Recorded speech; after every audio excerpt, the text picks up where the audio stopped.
to help me back up. Like it's hard. We can't be Meg. We can't. We're not. I We're tried. not. I don't even know. I don't think I ever had that level of cartilage. And I was a cheerleader. I never had that level of cartilage in my leg.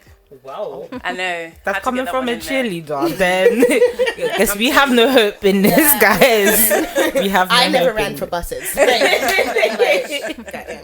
So I wanted to get into your stories and what actually happened and what transpired. So I don't know who wants to start. I'm gonna look down because I don't want you to feel like I'm putting pressure on anyone. Yeah, I don't mind starting. Okay. You're true. My mum's name's Karen, by the way. Oh, it's very Just thought popular I'd in throw that America. out there. No, you're not that type of Karen. Yeah, so my son, he got convicted of joint enterprise. So he's got to serve 20 years and be on parole. He's 20 now. He was diagnosed with, the courts already knew, they had paperwork and everything, ADHD, autism, and he had an intermediary in court because that's just to help him understand what was going on. But I mean, that particular day, all they were doing was riding around in cars, and we saw it on the CCTV. Just being boys, as I said, Brent doesn't have nothing for them to do. You see all the kids are all on the street, they're bored, there's something for them to do. And then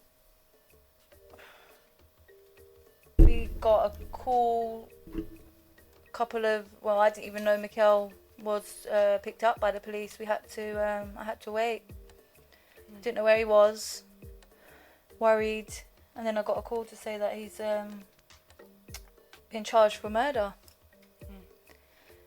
I mean, when we got to court, the whole prosecution was based around somebody else that actually stabbed the person. My son and the others that were on trial, apart from one who got let free,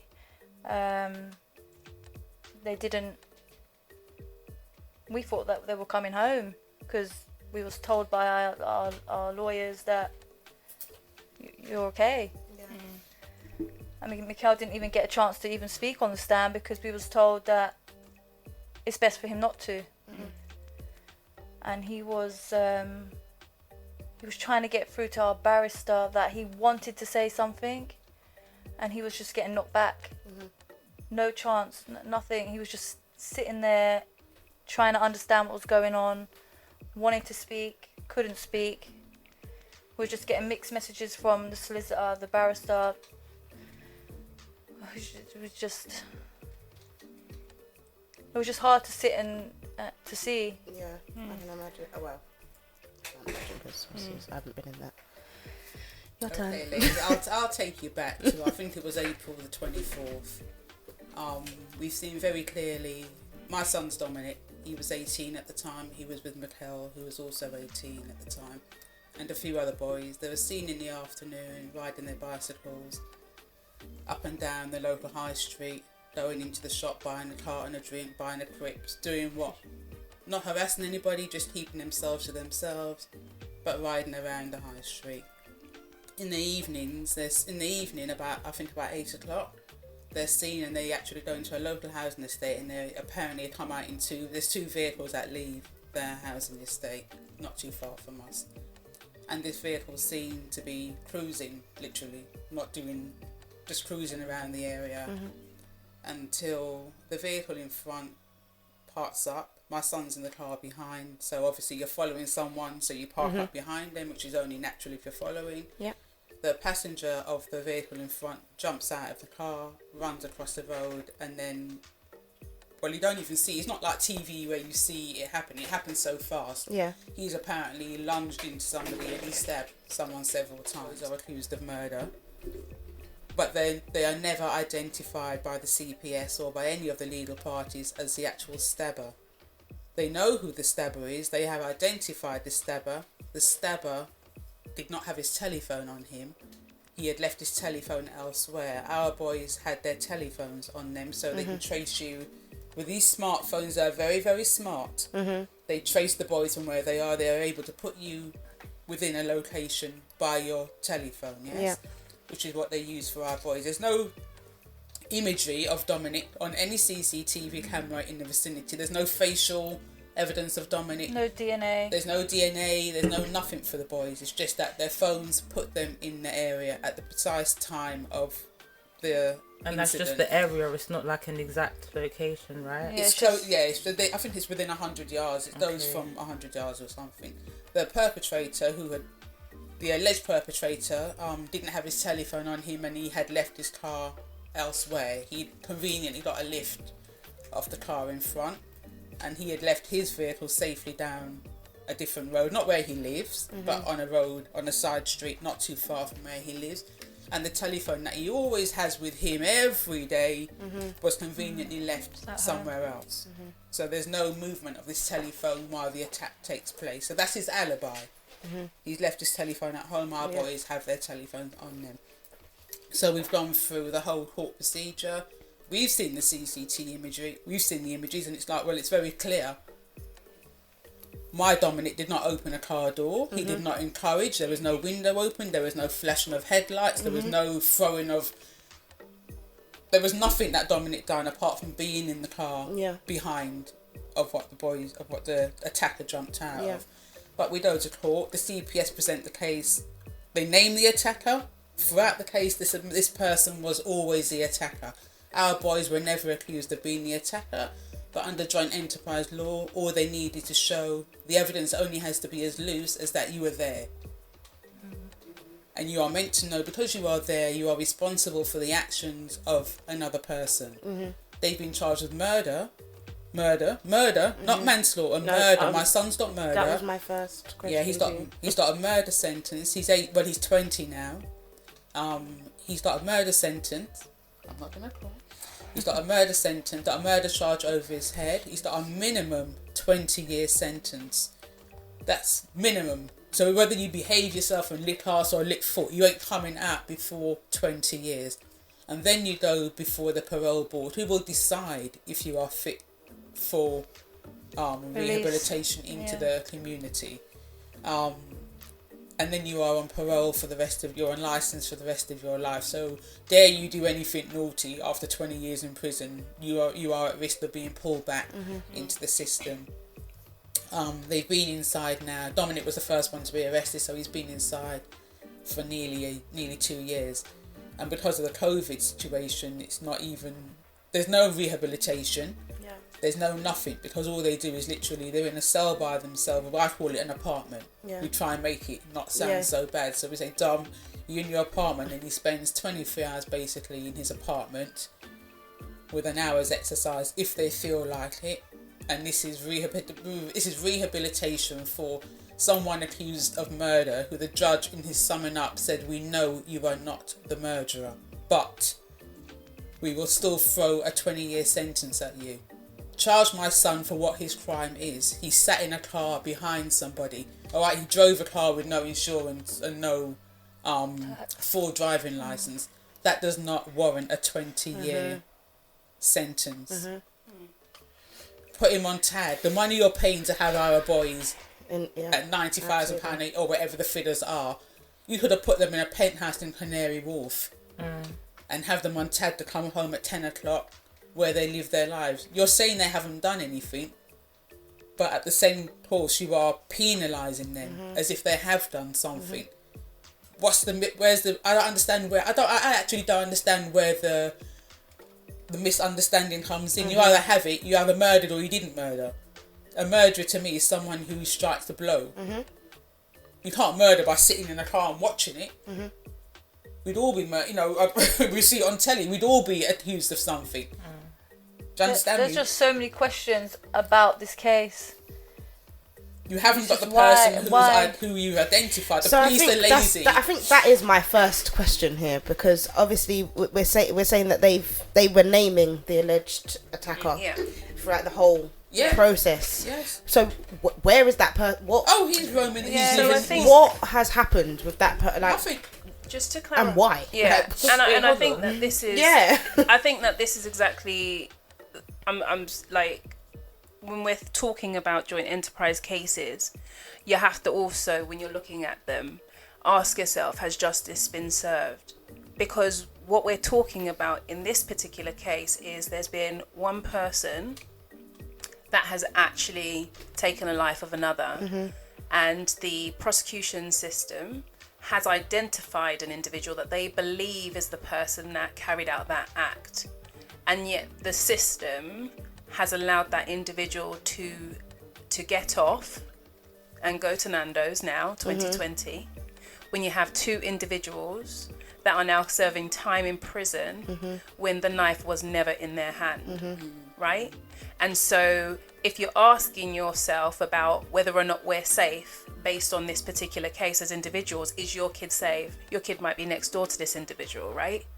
And so how can we then say that this is an acceptable form of punishment when justice hasn't been served? And I think the challenge that people seem to present when we're talking about cases like this is the need for justice to be done on the behalf of the victims' families.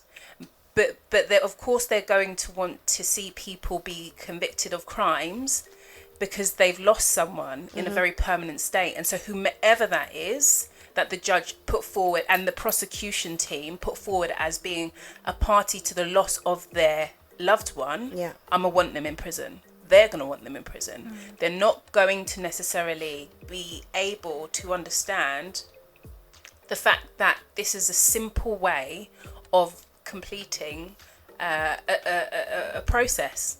We need to say that someone has served time on this particular crime and I can close the book. But you've just highlighted a humongous point about this particular case, is that the person that actually took the life of another is not in prison, right?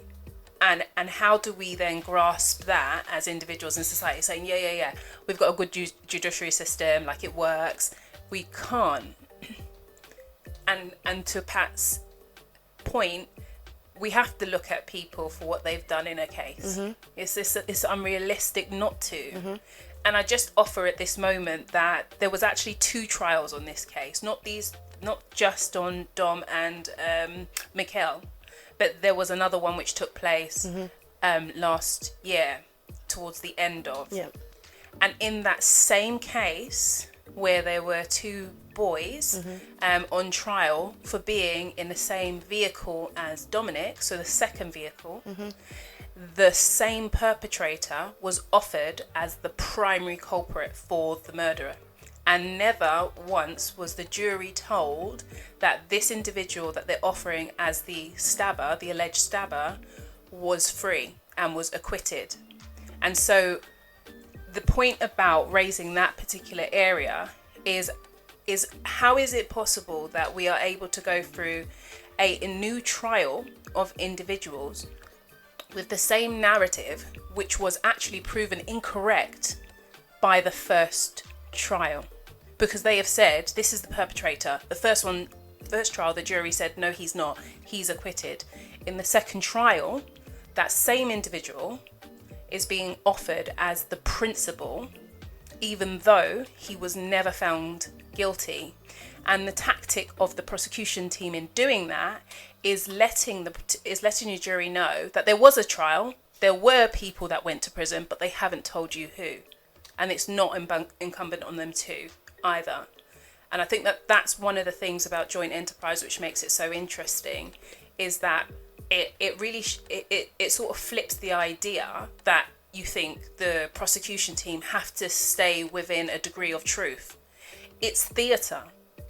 The whole court process is theatre, right? At school, I was a fantastic debater, right? I would come up with the most random facts. You would believe it was truth. You would believe if I told you the sky was purple because of the type of oxygen in this particular part of the continent. You'd believe me. Yeah.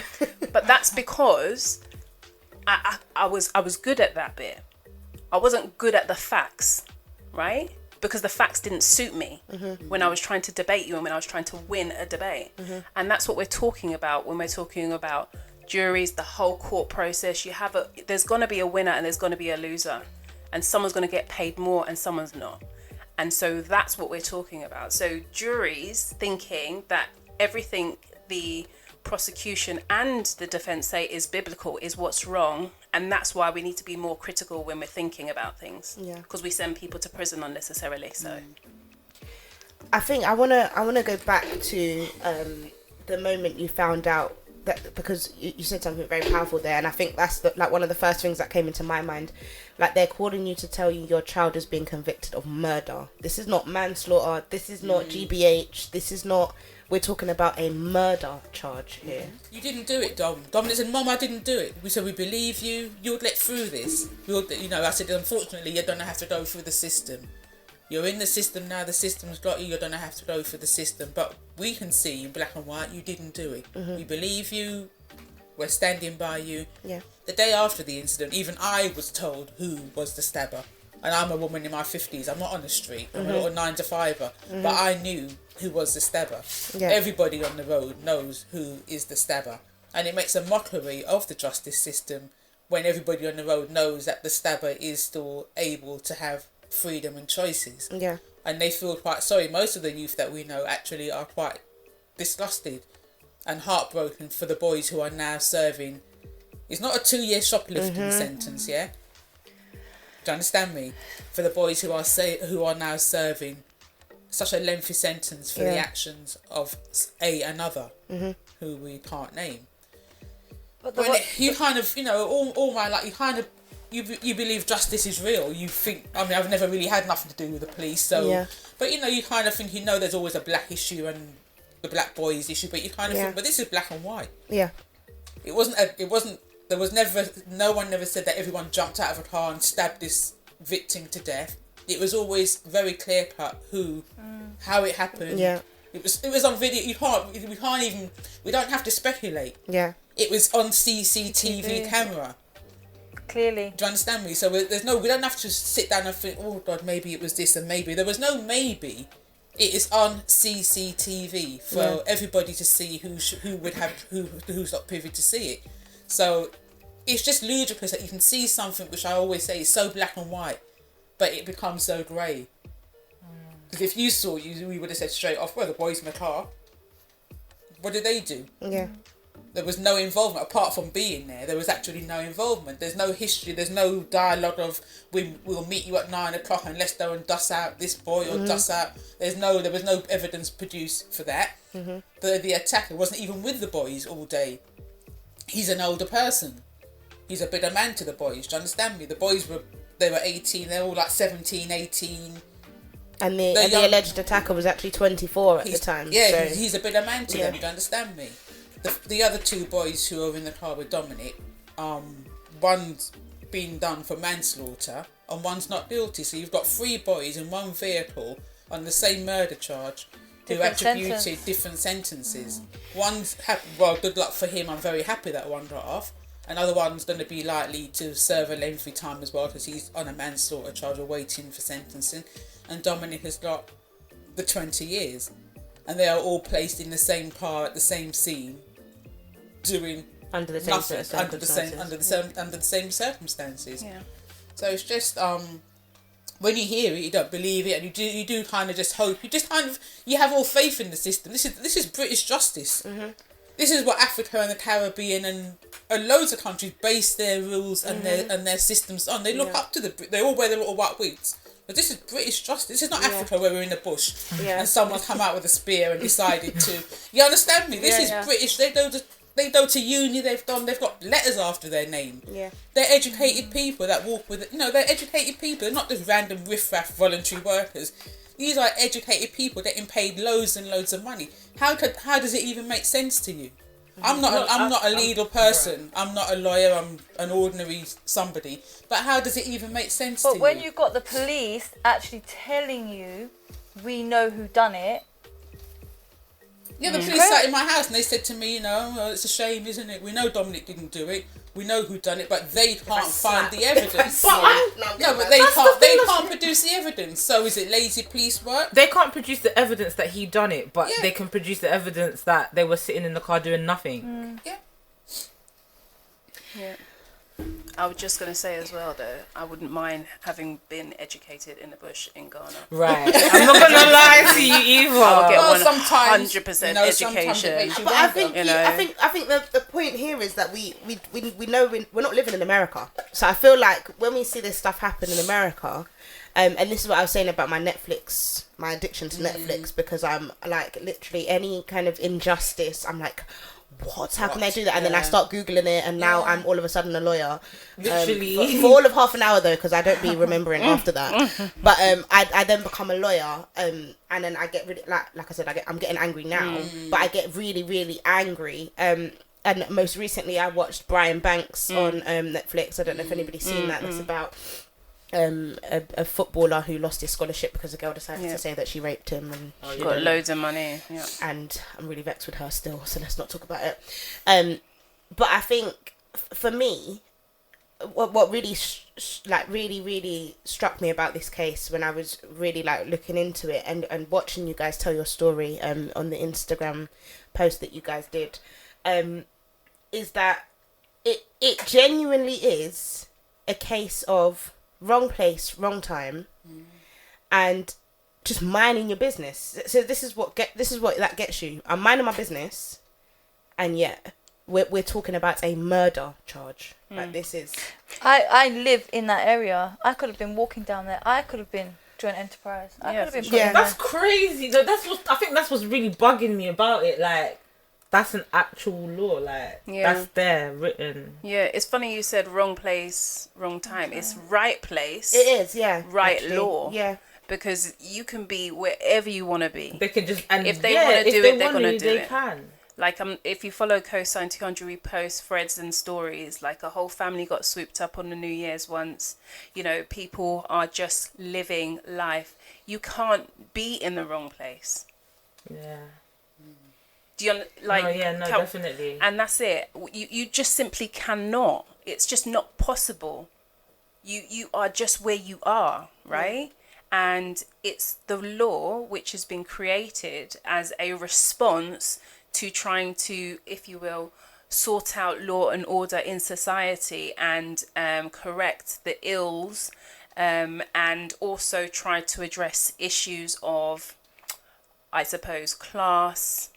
But then also it's a misunderstanding of culture, right? Because they're not understanding that the way in which people talk, the music they listen to, the way in which they behave, it doesn't need to be over criminalized. It doesn't need to be corrected. It just is what it is. And so sometimes when you have people that are very different at the different ends of the spectrum, and they don't understand it, and they're in positions of power, that's when you start saying what's right and what's wrong and what's acceptable and what's not, right? And so it starts to come out in its different biases in court. And that's what we see sometimes when people are being over criminalized.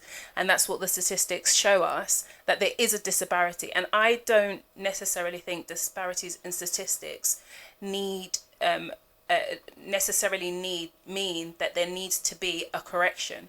But on this particular case, when we're looking into it in more detail and when we're being thoughtful about what it's telling us, you can't help but come to the conclusion that these particular type of people are actually being over-criminalised and endangered by the criminal justice system, and that's just facts. We cannot argue with that point. Absolutely. And I think the challenge is, sometimes I meet people and they're just like, oh, well, you know, it's the criminal justice system, like, you know, well, you know, not everyone's going to be innocent. People are going to be found guilty. They shouldn't be hanging around with these particular people.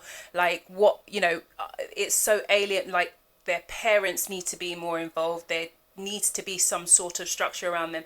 All of those things are not explaining the fact they haven't done anything and they're in prison. It's almost as though there needs to be an over explanation for something so simple, that the criminal justice system is picking on people, you know, and honestly, and the police system is also doing the same thing. And it's not because of the man that finally arrests you. It's because the process, it's because of the fact that these institutions are built to do that.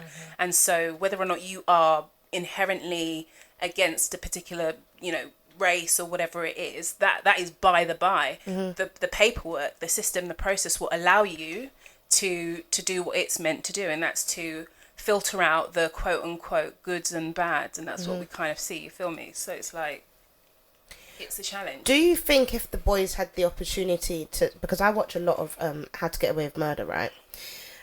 Bear with me here, I'm coming. Let me land. Okay, I watch How to Get Away with Murder, and Annalise Keaton, the baddest lawyer of all time, doesn't let people take the stand. Okay, so she doesn't let people because of the fact that they're going to be cross-examined, and under pressure you can crack, despite the fact that you know you haven't done anything. So like my friend the other day was driving, the police was like coming behind her. She knows she's fully insured, she knows she's absolutely fine, but the fact that the police were there, she was like, oh my god, like, what's my name? I don't know, why are you acting guilty? I don't understand. But anyway, sometimes you can crack under pressure just because you're like, well, why are you asking me this? Like, surely it's like, it's obvious, right? Do you think that if the boys had the opportunity to take the stand, that it would have made a difference in this case? Because for me, it almost sounds like they made up their mind before, you know, black on black crime, that's automatically where we're going to put this, and they already made up their mind. So do you think it would have made a difference?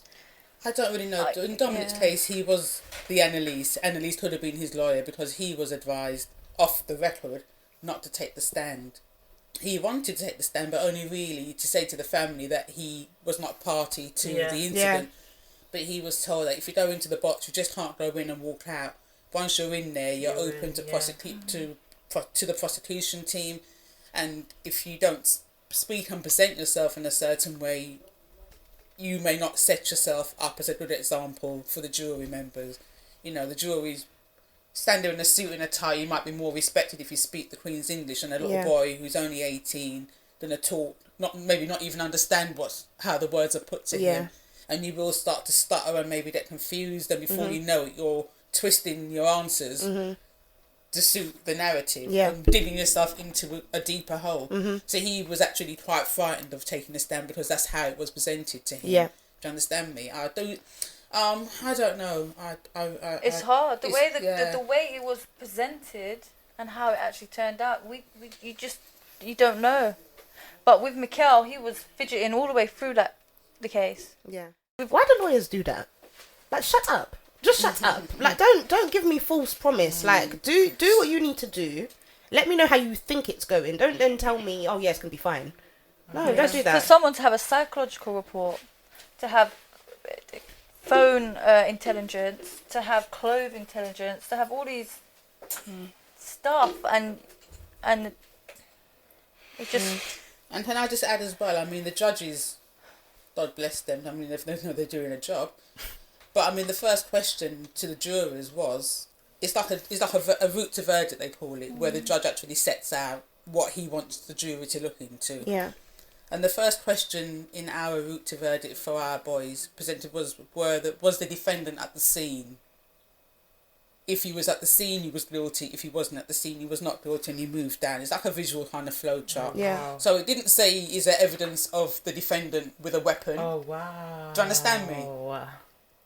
So because the first question are you assured? It's something like, are you assured that the defendant was at the scene?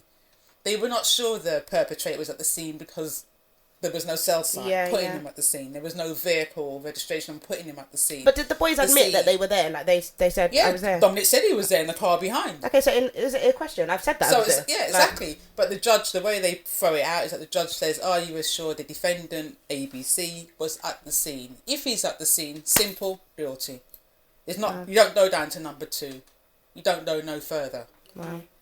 He didn't. There's no. Is there did you see any evidence of a weapon? Is there any DNA? Are you satisfied the defendant had a weapon or had an intent? That doesn't even come into play. In our case, the first question was, were the boys at the scene? It's as simple as that. To get 20 years. And when you also look at the actual, like, the sentencing of it. And so when you heard that sentence, I don't really want to take you back there because I can only imagine how that felt. But to hear 20 years. We were told we were lucky. What? Yeah. Well, what exactly? When we came out of court, the legal team thought they applauded themselves, and they said, sorry. and we were told we were lucky because the judge could have started at 25 years and worked his way up, because you get more years for being in a public place, you get more years for using a knife. If you stab someone in your bedroom and close the windows, you get a lesser sentence because it's not affecting the public. That's how the sentence. Whoever wrote this must have wrote the same lockdown rules. I think they're the same people. It's the same. It's the lockdown rules. The same government that has set the lockdown is the same government that is doing our justice system.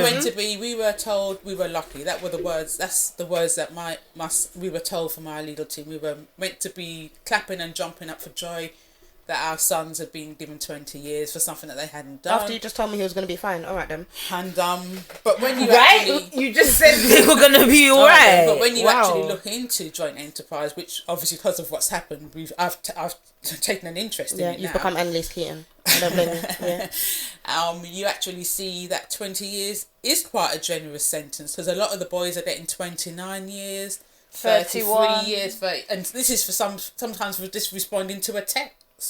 Not even you've been at home and your friends have done something. Wait, hold on. And because you sent them a text. Because we're in a group chat. Yeah. And I sent a GIF. Yeah. I'm now being sentenced to 39 years in prison. So while you might think it's reality, it's reality. It's the British justice reality. This is crazy because this is making me feel like I can't have friends. Like I shouldn't know people. What the heck? This is actually crazy. Like is this joint enterprise thing? Is this something that is a global thing, or is it just a British law? Well, it's a UK law, but it's also used in Jamaica, for example. Where else is it also used? It was used in Hong Kong. Oh, really? And I forget anywhere else it was used. I think a lot of countries got rid of it, didn't they? Well, I mean, another thing.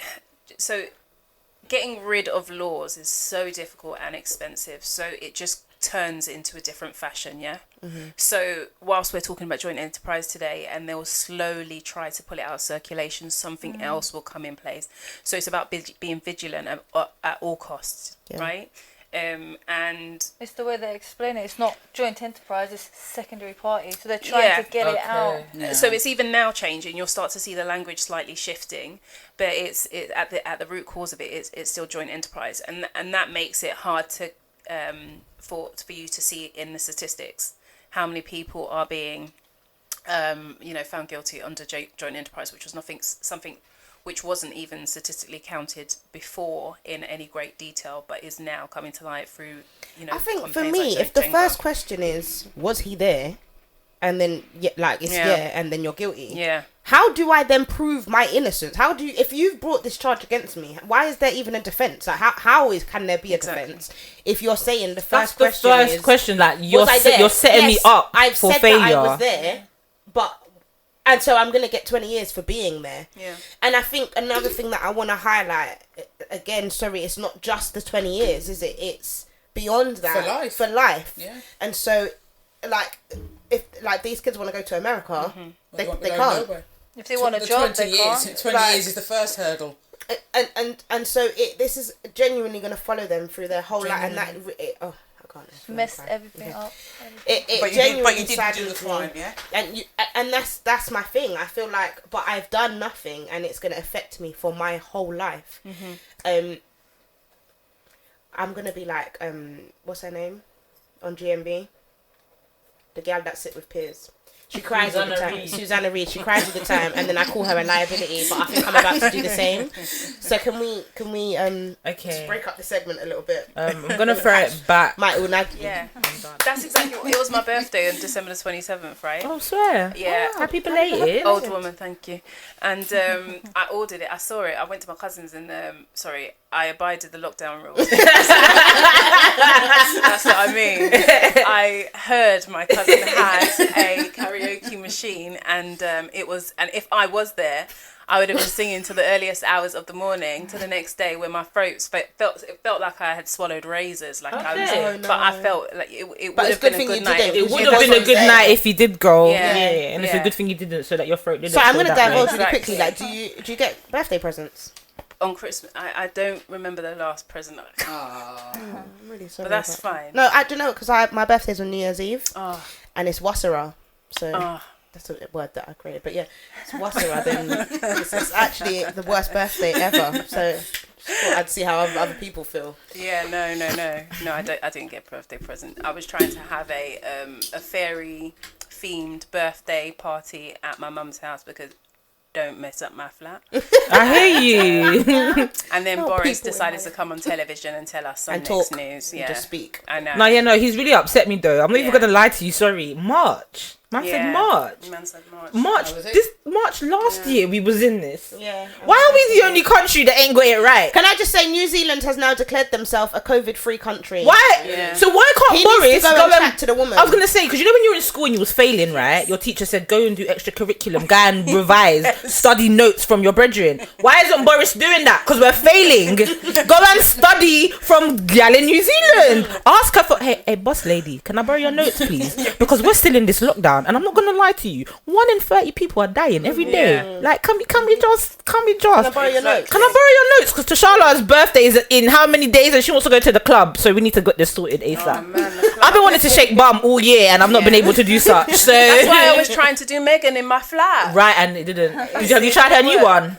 Unless that is that does it have a prop? And by prop, do I mean chair? That No, I sit on whilst doing it? it's even worse than the other one. Oh, She's okay. yeah, it's crazy, Okay. girl. I'll Don't even. I'll just tell people I did it. Yes. No one will ever No, they know. won't. No, they but, won't. But I've just said that on radio now, oop, so and I'll have to rethink that. We in a got second. receipts. Yeah. Yeah, we got the receipts. Sometimes I forget where I am at. Sometimes Yeah, I you just be just saying talking things. and I'm just like, be saying, my oh bad. yeah, receipts. While I'm really saying it into the mic, like, yes, I'm gonna pretend to do that. I don't know if you guys are aware of the debate that's currently happening about the link between drill music and violence. I'm gonna guess. So I'm just gonna say violence on the roads.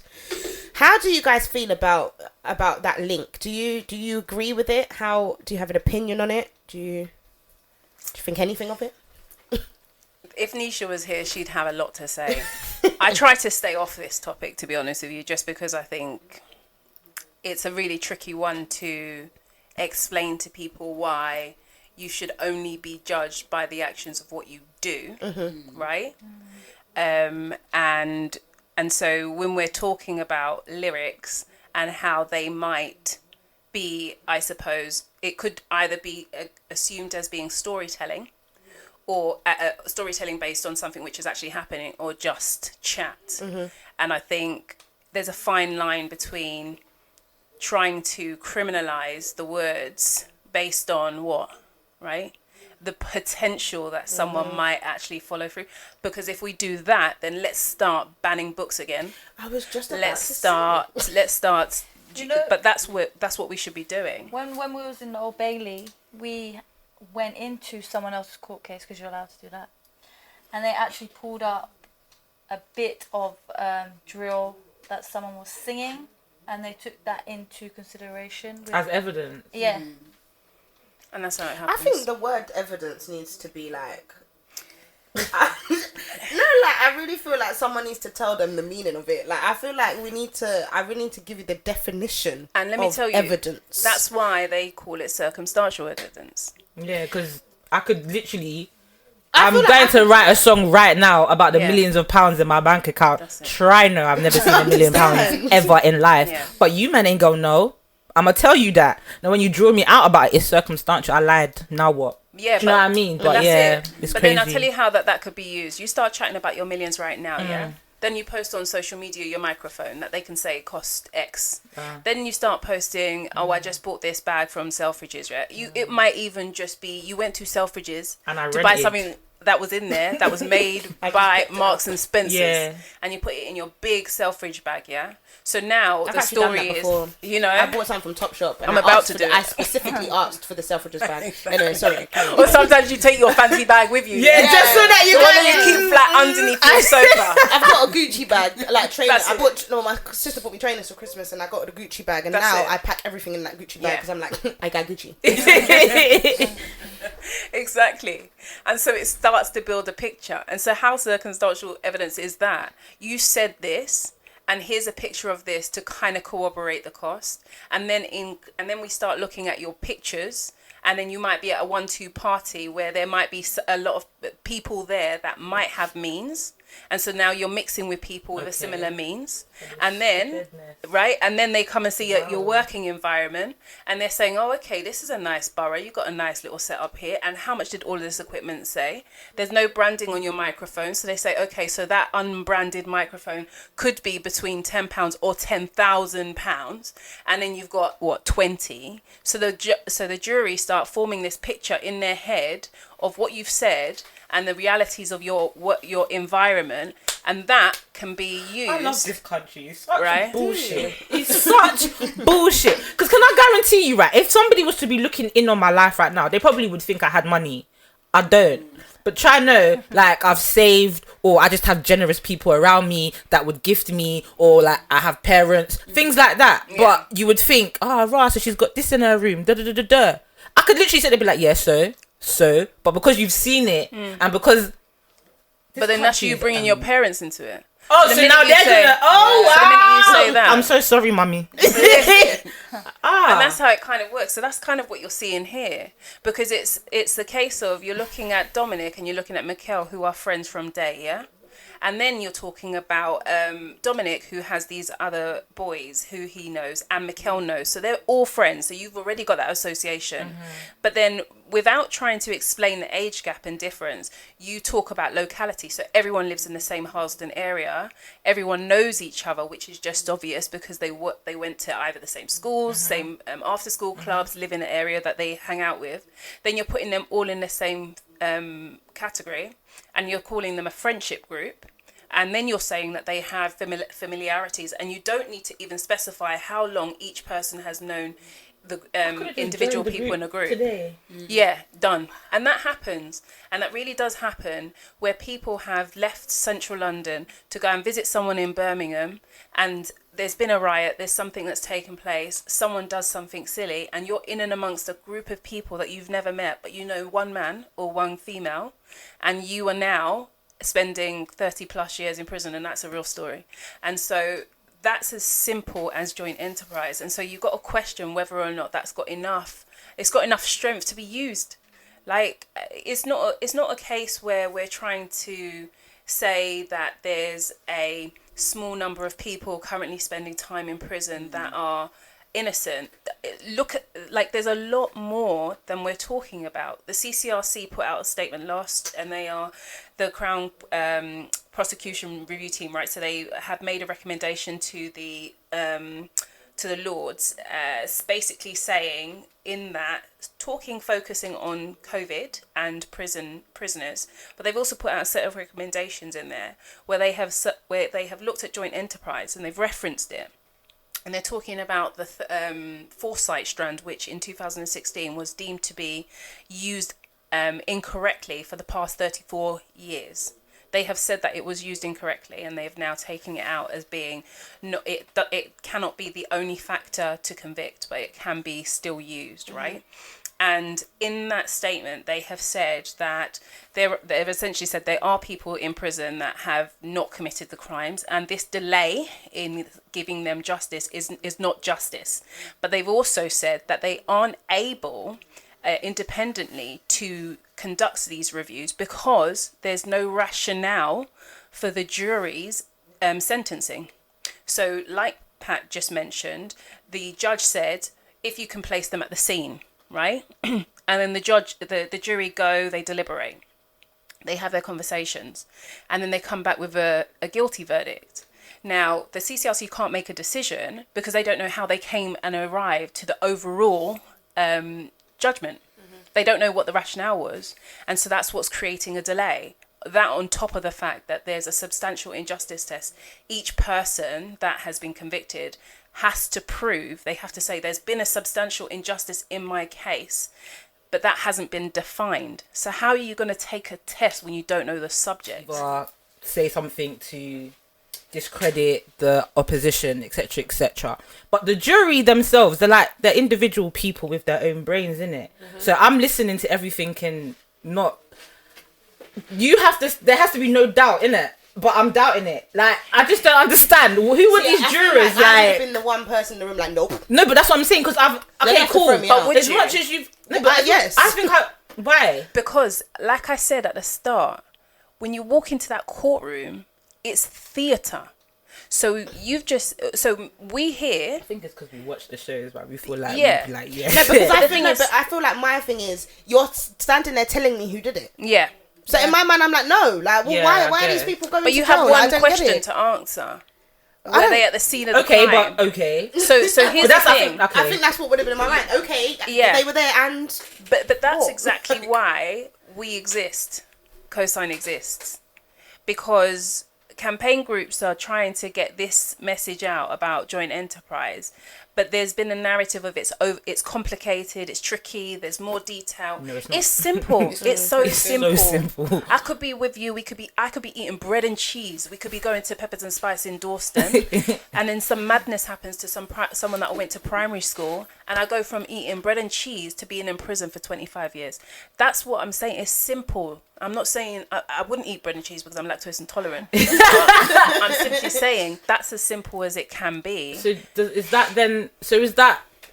Have you seen the what was that thingy when they see us? Yeah. So is that a similar way, like, to think about it? Yeah. The similar way to think about it is, but if I was going to say any one of that, it would be Corey. Yeah, Corey's story, because he was literally just a friend, and he was taking his friend to the station, and now that was it. Yeah. And if you see what's interesting, and whilst I really don't like comparing UK cases to the US at all, like, I'm trying to shut my eyes to the US because I think it's a distraction, and we look outward and we don't look inward, and people, that's why things like joint enterprise continue to, perpetuate. I think when we look at cases where there's individuals that are vulnerable and they're put in circumstances where they're being asked and fired questions at them, and they're not necessarily equipped because of their age, circumstance, environment to respond back to the questions which are being asked of them, which will only be used against them regardless of what you do and don't say. It is a very difficult thing to not understand how this can be used wrongly. And I don't think that there's much we can do about that particular process, but what we can do is we can affect the level of evidence which is used at the point of charging. Like, you can have you can go into the circumstance that you see Corey does on the film, where he's being asked all these random questions which seem normal, easy to answer, and then he ends up folding because he's so confused and he's been there for such a long time. Like, that can happen still. Like, I don't care about that. Yeah. The question is about the evidence, because if there's not enough evidence to charge, right, this police process, the arresting process, the information which is obtained during the interview has to go against the evidence, the quality of the evidence which is supplied. And obviously that is caveated with, so long as there isn't a confession, right? Because that kind of changes a lot of things once that takes place. And it's also to do with the quality of your legal team. Like, the one thing that people don't realize is you can have whatever lawyer you want when you are being charged with something, if you're using legal aid, right?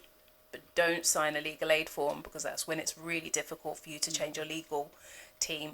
If you sign that legal aid form, you have to essentially barter with the courts to say why you want to change your legal team. And I think that, again, when we're thinking about the overall experience of, the interactions with the criminal justice system at that stage of, I've been accused of X, you've got to think about it in those terms. Okay, this is my whole life now on the line, especially when you've been charged with something serious. Yeah. Right? And that just feels too much for someone young to deal with, and suit someone vulnerable. Yeah. Right? I feel like I'd be able to hold my ground, but like I said, the whole process is theatre. And it's designed to catch someone. It's not designed to catch the right person. It's just designed to catch someone. Absolutely, yeah. How has this changed your life? How has this influenced your life? What has this done to you? Just made us more aware, and because I work in the community, so I see these boys hanging around, and sometimes I do stop and I talk to them. And it's just this is what happened to my son. Please don't make it happen to you. And then it's just chasing solicitors, and like we found a solicitor, they wanted 20 grand to help with an appeal because they don't want to touch the legal aid because you're not getting anything. It's very, very hard. Yeah. And to keep on talking to my son, he wants to get out. He shouldn't be there. He shouldn't. But I can't tell him, look, I don't want to make him upset. So we have to just try and be strong and just say, look, we're finding all these channels. We're trying. It's devastating. Yeah. It's devastating. On all sides, for the family of the victim, for the families of the innocent boys who are paying the price for somebody else. It's destroyed. It's heartbreaking. Yeah. And we are trying to fight for our boys. Everybody just assumes you have a right to appeal. That, you go to court and you're not happy with it, but there is no automatic right of appeal in the justice system. You have to either have a flaw in the case, the judges have to have done something wrong, or you have to provide new evidence. Find new evidence, yeah. If the evidence is cell site, I cannot find new evidence. I cannot suddenly bring a plane ticket and say Dominic was in America. Yeah. The evidence you've got is cell site. If the boys hadn't gone through a certain cells, gone over the road, they would have been in my area. I could have said they was at my house watching telly. We was watching EastEnders. Do you understand me? Yeah. But it's all based on cell site. And cell site, your mobile phone is giving the police. That's all. But even when you say it's the police actually do the footwork, and they present the case to the CPS, the Crown Prosecution Service. Yeah. They ultimately make the decision on whether there's a case. Now the evidence they've got, you wonder how they even thought there was a case for the other 4 boys. Do you understand me? They've seen the CCTV, they've seen whatever they've seen. How do you build a case when you identified one stabber? There's one weapon. There wasn't multiple weapons. There was one weapon used on this attack to the victim. It's clearly seen on the camera that one person carried out this attack. It could have been a minibus that the boys were in, so what, they would have had everybody in the minibus arrested and charged with murder, and the perpetrator still walks free because there's lack of evidence. How do you bring a case like that and then call it justice when you've fallen into some... I guess that's what my question is as well. How do you even come up with the whole, we're going to bring a joint enterprise case when actually we have the murderer? Yeah. Like we have identified the murderer. So why now am I even chasing this joint enterprise? What triggers to be like, we're going to do a joint enterprise one as well? I think it's partly trying to send a message out to the youth. You understand me? You think you're bad, or you think we'll get all of you. We'll clean the streets. We'll take you in regardless. It's an easier way. It's a very easy way. And I think that was. Do you think that this would have happened if these were young white boys? Because I feel like I saw it and I thought the first thing I thought was, you're really out here trying to make an example, and it's not that. Like, how do you come up with the whole joint enterprise scenario when you clearly have the murderer? You know who it is. You've named them. You're saying who it is. But you're now saying, oh no, we're gonna do another one because we're gonna get the rest of these boys because they were just in the car. Do you know what I mean? Like, to even have that thought. But is it because they couldn't get the main guy, innit? That's what it is. Because so his phone was I at can't home. Get him, so you know what? But I can see him on CCTV doing it. The knife, the evidence isn't there. Like, man just got rid of everything. But his phone was I know it's him, but my because phone I is can't, not me. So but because I don't know, that's a mistake. and that's what it is. They seem to think that your phone is you, and most young people are with their phones. I'm an older woman, and if I leave my phone at home, I'm hot stepping it back to my house to get my phone. So chances are, if my phone's here, I am not too far from my phone. So it's very hard to play off the fact that, you know what, it's... No, yeah, 100%. Like, it's there, like, the whole thing of you was with your, like, the phone thing, cool, like, you was with your phone, but it's just sheer the fact of, I can't get him, so I'm getting you, man, instead. It doesn't matter, and I think that's literally what it is. That's why probably it's still in place. Correct. Just in case I can't get the main culprit. But I feel like you're saying, I can't get you, but I can't get you based on the fact that your phone wasn't there. Surely there's other evidence, like the big old CCTV footage that I've just seen you do it. Oh. It wasn't clear enough, but it was clear enough for me to know that it was you. Right, yeah. I don't really... Yeah. And that's exactly it. But then there's a lot of joint enterprise cases as well, where even the person who has done the crime, when they realise that all their friends are going to be involved and brought down, they actually hold up their hand and say, yes, hands up, it was me. Yeah. Let my friends go. But no, they're still roping them all into it. So that was one of our latest videos that we put on our page, what happened in Mossad. And he came forward, there was a bag of them that were arrested. All the way through the trial, you know, he had then come out and said that it was me, I did it, and they all went down. All went down. And I think, you know, another thing is just to, you know, again, with us and Cosign, like, you know, we really understand what's happening, right? Because we understand the matter, we understand the urgency, but we've been through it, right? So there is a very close tie with experiencing what's happened and having someone taken under joint enterprise, right, for crime they simply couldn't have committed, couldn't have committed. And I think that the point that you make about the fact that they can't get X, so they're going to go for A, B, C, D, all the way through to X, is exactly how it's used, because it's a deterrent. It's been used as a deterrent. It's also being used as a prosecutorial pressure, right, to the group. So if I'm pressuring down on all of you, someone's going to tell me who actually did it. And so those instances, then you'll find that it will go to, when it goes to court, it'll go cutthroat. And it's like the first person who tells me something. You'll get a better deal, you'll get this. But that's just, I mean, do you know what I mean? As it should be done. But we know, we say, I said to Dom, you know what? It's not a click of the fingers. This is going to be the fight. The fight is going to be a lengthy road that we have to trod on, and you need to keep your head high. They're doing things. They've got jobs in there. Okay. Yeah, so they're being positive. They've got jobs. Right. There's no education. There's no social activity. There's no visits. There's no nothing. Haven't seen him for ages. March last year. Oh my gosh. And then we have the video calls, and they're on and off. And is this because of lockdown and stuff? Yeah. Okay. Wow. I mean... And you know, the sad thing is, there's not only Dominic and Mikel, there's hundreds.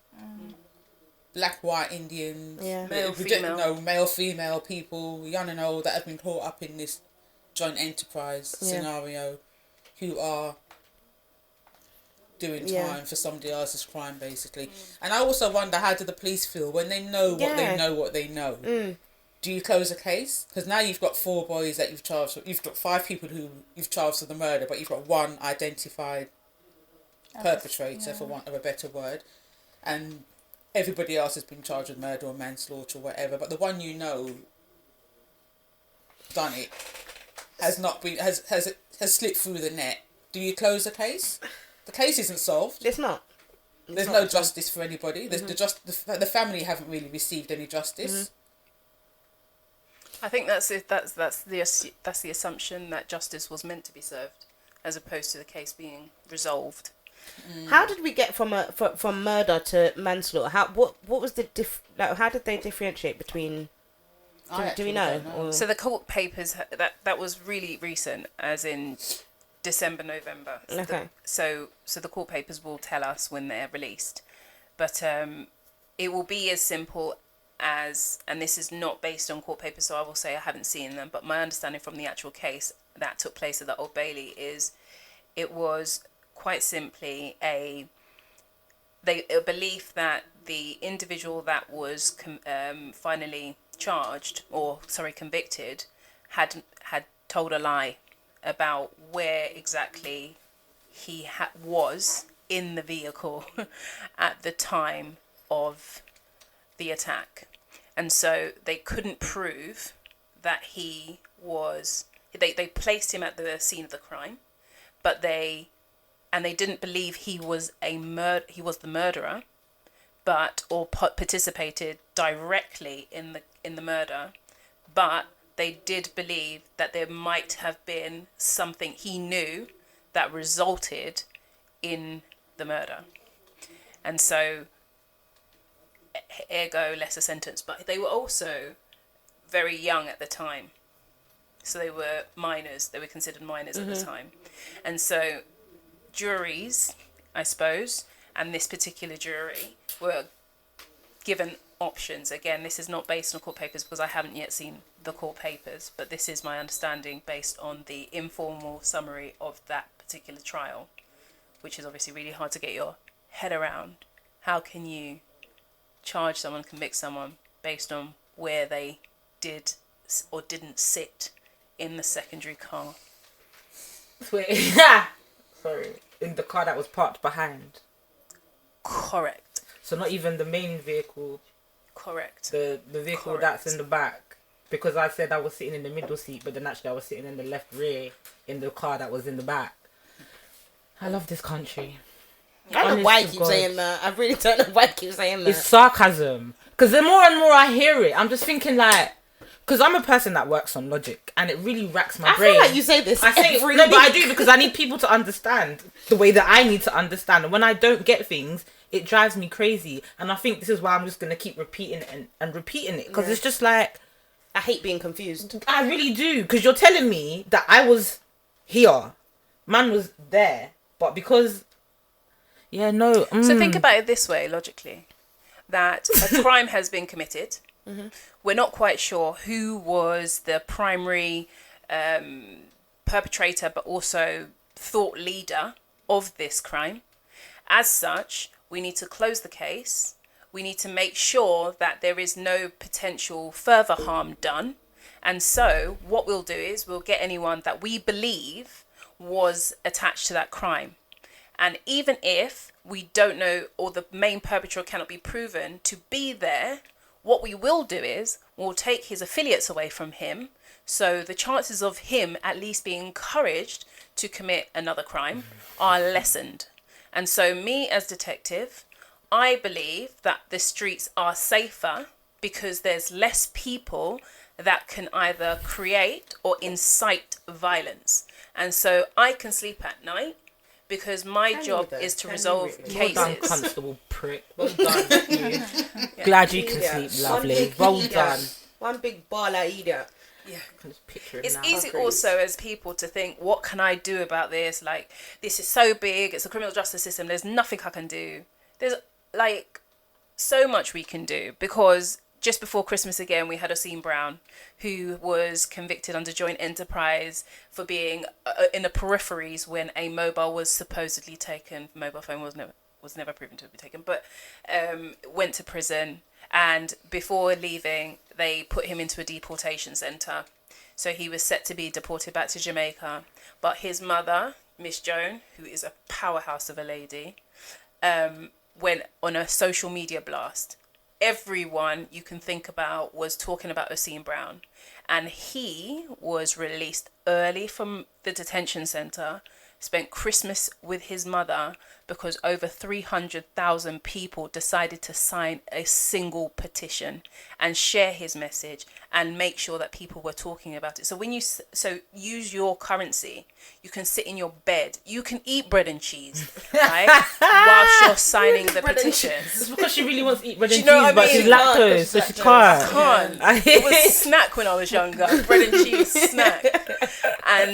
And you can sign that petition. You can forward it into your friends. You can forward it onto your cousins. And that's why co-sign's here, right? Because we're going on social media for the things that the campaign groups that were before us didn't do. Because we understand how easy it is for you to share a story, for you to share a message and to follow.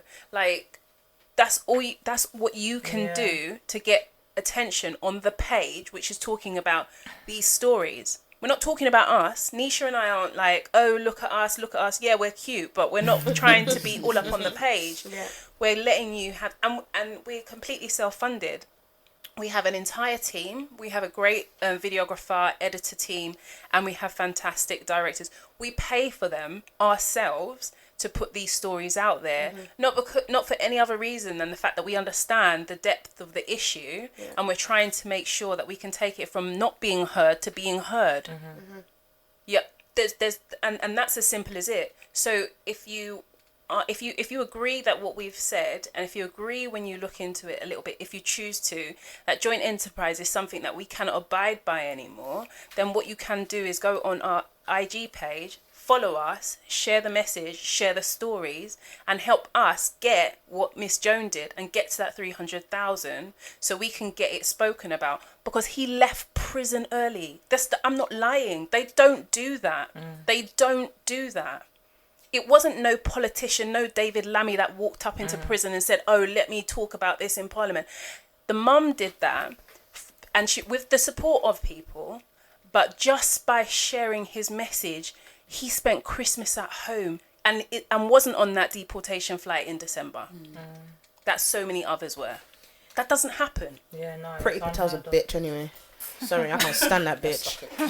Listen, we can't talk about all of them idiot people. Oh dear, trust me. No, but Pretty's at the top of my... I think Pretty's actually, like, she overtakes Boris for me. I can't lie to you. I really don't like her, because Boris, you know when we thought, we've got, like, you know, like, we got some colour in there. Ha!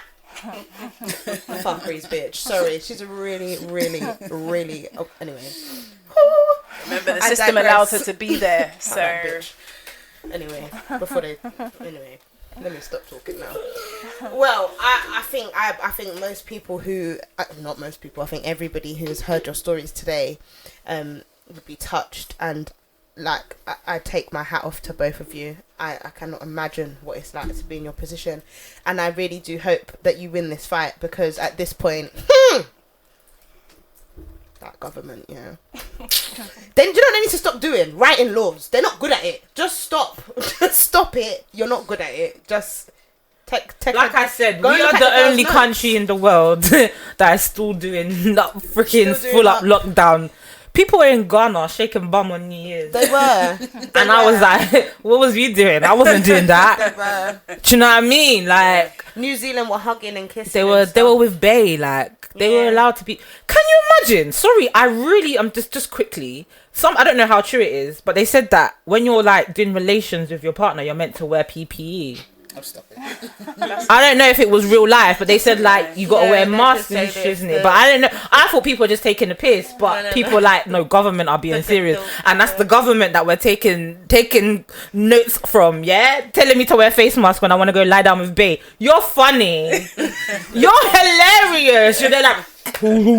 That is long, and that's our government. No way. No, but honestly, like Corinne said, like obviously what you have to have gone through, and obviously obviously it's not over yet. Like there's so many things that we can do, like you said, Gloria. There's so many things that can be done, and we obviously I know I definitely want to be able to help if there's anything that we can do as a station, etc. Because I'm raged. I'm fumed.